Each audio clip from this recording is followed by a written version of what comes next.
नमस्कार, मैं मिनाली तायल आप सभी का स्वागत करती हूँ हमारे YouTube channel everything for exam, जहां हम आपके लिए लेकर आते हैं हर एग्जाम से रिलेटेड अपडेट, वीडियोस और कंटेंट। आप चाहें तो हमारा फेसबुक ग्रुप ज्वाइन कर सकते हैं, टेलीग्राम ग्रुप ज्वाइन कर सकते हैं, जिसका लिंक हमारे डिस्क्रिप्शन बॉक्स में दे रखा है।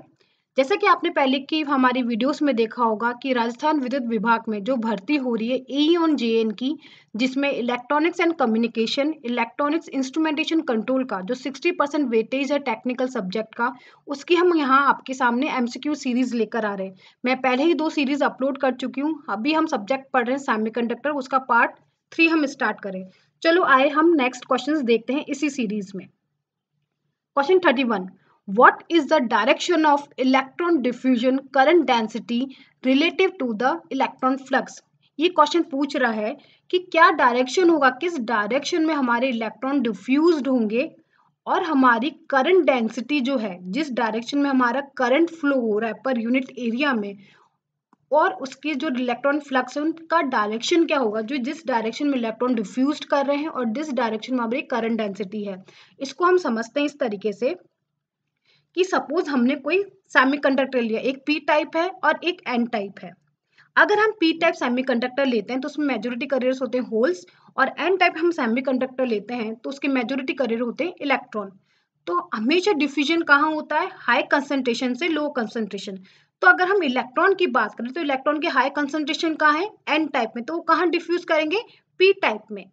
और अगर हम इसको बाइसिंग कर देते हैं, इसमें चार्ज फ्लो करवाते हैं, करंट पास करवाते हैं, तो करंट हमेशा कहाँ फ्लो करता है, positive to negative.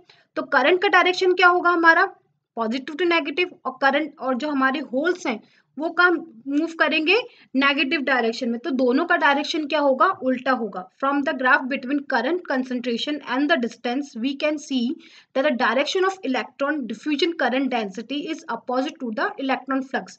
Electron flux का डायरेक्शन क्या है, फ्रॉम लेफ्ट टू राइट। यहाँ से हमारे इलेक्ट्रॉन करंट डिफ्यूज्ड हो रहे हैं और करंट का डायरेक्शन हमारा क्या होगा, पी से लेकर एन की डायरेक्शन होगा। तो दोनों का डायरेक्शन क्या है, अपोजिट। इसका सही आंसर क्या होगा, अपोजिट टू ईच अदर।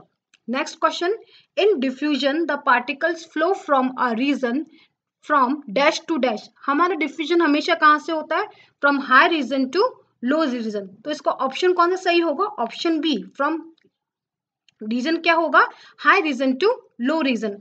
इस डायग्राम के थ्रू हम इसको समझते हैं। सपोज हमने कोई सेमीकंडक्टर मटेरियल लिया, उसको हमने डोप्ड किया तो पर्टिकुलर किसी एरिया में उसकी कंसंट्रेशन क्या होगी, ज्यादा होगी। तो हमारा जो डिफ्यूजन होगा इलेक्ट्रॉन्स का वो कहाँ होगा, ये हाई कंसंट्रेशन से इलेक्ट्रॉन कहाँ जाएंगे, लोअर कंसंट्रेशन साइड में जाएंगे।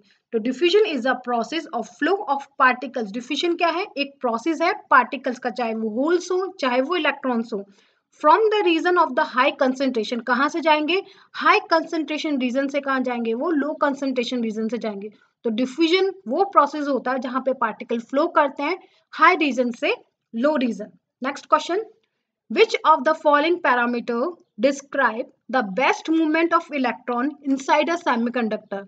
कौन सा वो पैरामीटर है जो इलेक्ट्रॉन के मूवमेंट को डिस्क्राइब करता है सेमीकंडक्टर के अंदर। ऑप्शन दे रखे हैं, वेलोसिटी ग्रेडियंट। वेलोसिटी ग्रेडियंट होता है कि हमारी वेलोसिटी पर यूनिट डिस्टेंस पे कितनी चेंज हो रही है। डिफ्यूजन कि हमारे इलेक्ट्रॉन का फ्लो हायर से लोअर कंसंट्रेशन कैसे हो रहा है। मोबिलिटी, मोबिलिटी क्या होती है, किस स्पीड से हमारे इलेक्ट्रॉन फ्लो कर रहे हैं अगर हम उसमें इलेक्ट्रिक फील्ड अप्लाई कर रहे हैं और उसको करंट को मेजर करते हैं। और डेंसिटी ग्रेडियंट। तो इसका सही ऑप्शन होगा option C, mobility. Explanation, mobility is defined as the movement of electron. Mobility क्या होती है, इलेक्ट्रॉन का मूवमेंट होता है किसके अंदर, सेमीकंडक्टर के अंदर। जब भी हम सेमीकंडक्टर की बात करते हैं और हमको मोबिलिटी समझानी होती है चार्ज कैरियर्स की, तो हम इलेक्ट्रॉन हो या होल हो तो हम उसकी क्या कहते हैं, मोबिलिटी लेते हैं।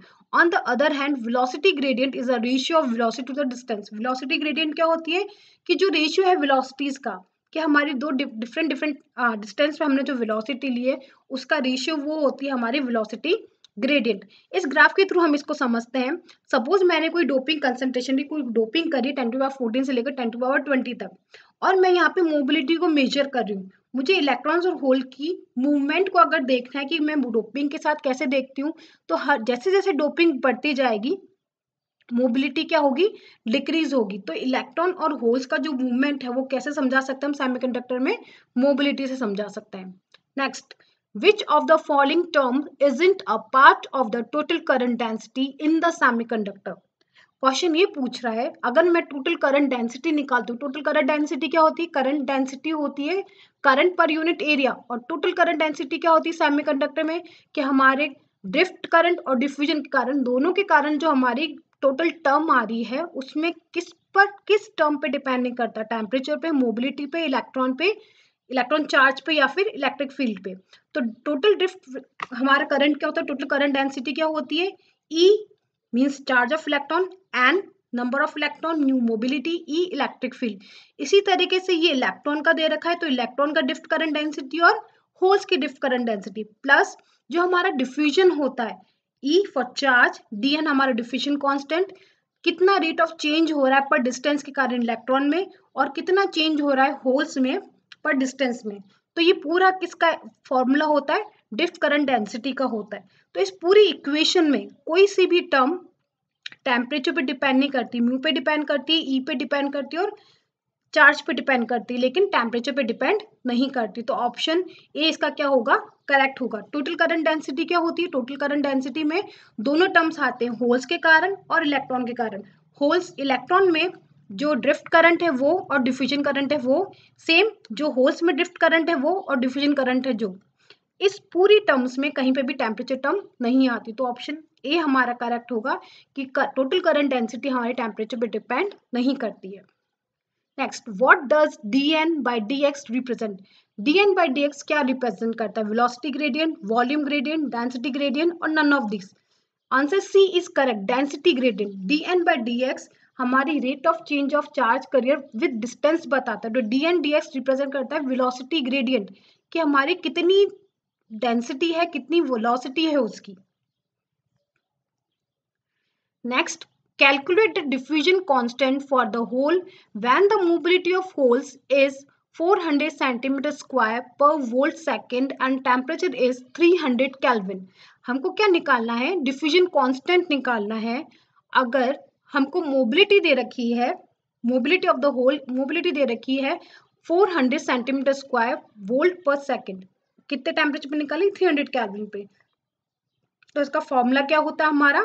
आइंस्टीन रिलेशनशिप से हम इसकी वैल्यू निकालते हैं। dn by mu N means जो होल इलेक्ट्रॉन्स की डिफ्यूजन लेंथ कांस्टेंट है और जो मोबिलिटी है equals to kT by Q. kT हमारा बोल्ट्जमैन कांस्टेंट, थर्मल वोल्टेज हो जाता है, क्यू हमारा क्या होता है? Charge of electrons. सेम इसी तरीके से हम होल्स के लिए निकालते हैं, dp by mobility, kT by Q. जब हम इसको वैल्यू को पुट करते हैं, kT बाय क्यू हमारा कांस्टेंट वैल्यू होती है, वो इसकी वैल्यू होती है 25 मिलीवोल्ट, अगर हम रूम टेम्परेचर पे इसको फाइंड आउट करते हैं। K की वैल्यू क्या होती है बोल्ट्जमैन कांस्टेंट की? अगर हम इस फॉर्मूले में पुट करें तो K की वैल्यू होती है 1.38 इंटू 10⁻⁻23। टेम्परेचर हमको कितना दे रखा है? टेम्परेचर हमको दे रखा है 300 केल्विन। मोबिलिटी, और फिर हम इसको जब मोबिलिटी से मल्टीप्लाई करेंगे, डीएन की वैल्यू निकालें तो मोबिलिटी से मल्टीप्लाई करेंगे, मोबिलिटी की वैल्यू देखिए 400 इंटू 10⁻⁻2, क्योंकि हमको सेंटीमीटर में दे रखा है, हमको मीटर्स में निकालना होगा, डिवाइडेड बाय क्यू। क्यू की वैल्यू कितनी होती है चार्ज की? 1.6 इंटू 10⁻⁻19। जब इसको हम पूरा सॉल्व करेंगे तो हमारी वैल्यू क्या आएगी? 1.035 मीटर स्क्वायर पर सेकेंड। तो ऑप्शन ए हमारा क्या होगा? करेक्ट होगा। Next, calculate the diffusion current for the electron when the mobility of the electron is 325 centimeter square per voltage second and the temperature is 300 Kelvin। अभी जैसे same हमने electron के लिए निकाल, होल्स के लिए निकाला, सेम हमको इलेक्ट्रॉन के लिए निकालना है। सेम फॉर्मूला हम पुट करेंगे, वैल्यू में हम के की वैल्यू पुट करेंगे, टी की वैल्यू पुट करेंगे 300, हमको इसका कांस्टेंट की वैल्यू कितनी दे रखी है? मोबिलिटी की 325, इसकी वैल्यू पुट करेंगे। याद रखें कि यहाँ पे सेंटीमीटर्स में दे रखा है तो इसकी 10⁻⁻2 आएगा, मीटर में दे रखा होता तो हम यहाँ पे 10⁻⁻2 नहीं करते, डिवाइडेड बाय क्यू, तो वैल्यू हमारी आ जाएगी 0.84 मीटर स्क्वायर पर सेकेंड। तो ऑप्शन सी हमारा क्या होगा? ऑप्शन ए हमारा क्या होगा? करेक्ट होगा। Calculate the recombination rate if the excess carrier concentration is 10⁻14 centimeter minus cube and the carrier lifetime is 1 microsecond। हमको रिकॉम्बिनेशन रेट फाइंड आउट करनी है। तो रिकॉम्बिनेशन रेट का फॉर्मूला मैंने यहाँ पे आपको लिख रखा है। रिकॉम्बिनेशन रेट होती है कि एक्सिस ऑफ करियर जितने जनरेट हो रहे हैं पर यूनिट टाइम में, मीन्स हमारे जो थे उसके बाद जितने एक्सिस में कंसंट्रेशन इंक्रीज हुई डिवाइडेड बाय कितने टाइम में वो इंक्रीज हुई, तो इसको हम कैसे निकालेंगे, recombination delta N by T. Delta N हमको कितना दे रखा है 10⁻14, हमारी कंसंट्रेशन कितनी हुई है इंक्रीज, एक्सिस कितनी 10⁻14, कितने टाइम में हुई है 1 माइक्रोसेकंड, तो 10⁻⁻6, तो आंसर क्या होगा R equals to 10⁻20। What is the range of carrier lifetime, carrier lifetime की रेंज क्या होती है, अगर हमको करियर लाइफ टाइम होता है कि रिकम्बाइन करने से पहले जब होल्स और इलेक्ट्रॉन जनरेट होते हैं और रिकम्बाइन करने से पहले जो उनका टाइम होता है वो होता है carrier lifetime. Carrier lifetime is defined as the existence of an any carrier for tau second, carrier lifetime range from nanosecond to 100 of microsecond. तो इसका सही आंसर क्या होगा, nanosecond to 100 of microsecond, nanosecond generally इसकी range होती है और कहाँ तक जाती है 100 of microsecond. Next, at what condition the rate of electron capture from the conduction band and the rate of electron emission back into the conduction band must be equal? वो condition क्या है जब electron capture होता है conduction band में और electron emission दोबारा conduction band से आ जाता है और इक्वल टू 0 हो जाता है, उसकी कंडीशन क्या होती है, thermal equilibrium. At thermal equilibrium the electron capture rate and the emission rate, किस रेट से इलेक्ट्रॉन कैप्चर हो रहा है और किस रेट से इलेक्ट्रॉन एमिट कर रहा है, वो दोनों क्या होती है सेम, वो कब होती है थर्मल इक्विलिब्रियम में।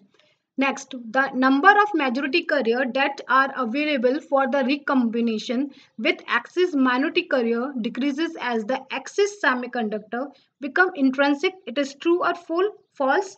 जब भी हम एक्सिस डोपिंग कर देते हैं, मेजॉरिटी करियर्स डालते हैं तो हमारा सेमीकंडक्टर इंट्रिंसिक की जैसे बिहेव करता है कि नहीं करता है, yes it is true. With the increase of number of majority career, जैसे जैसे हमारे मेजॉरिटी करियर्स इंक्रीज होते हैं the career for the recombination will be decrease, the recombination के लिए जो करियर्स हैं वो क्या होते हैं डिक्रीज हो जाते हैं, क्योंकि हमारी मेजॉरिटी करियर बड़े, सपोज हम एन टाइप ले रहे हैं तो हमारे इलेक्ट्रॉन से नंबर्स बढ़ जाएंगे, इलेक्ट्रॉन को कंबाइन होने के लिए क्या चाहिए होल्स, तो वो होल्स के करियर्स क्या हो जाएंगे कम हो जाएंगे, with decrease the axis minority career, क्योंकि हमारे माइनॉरिटी करियर्स क्या हो जाएंगे बहुत ही कम हो जाएंगे, and finally become intrinsic as the concentration will be the same. हम बहुत ज्यादा डोपिंग कर देंगे तो हमारा सिस्टम किसके से वर्क करने लग जाएगा, इंट्रिंसिक की जैसे वर्क करने लग जाएगा। Next, which of the following is used as the recombination agent by the semiconductor device manufacturer? Semiconductor devices जो मैन्युफैक्चर करते हैं वो किस चीज को यूज करते हैं, कौन सा मेटल यूज करते हैं रिकॉम्बिनेशन के लिए, correct answer is B gold.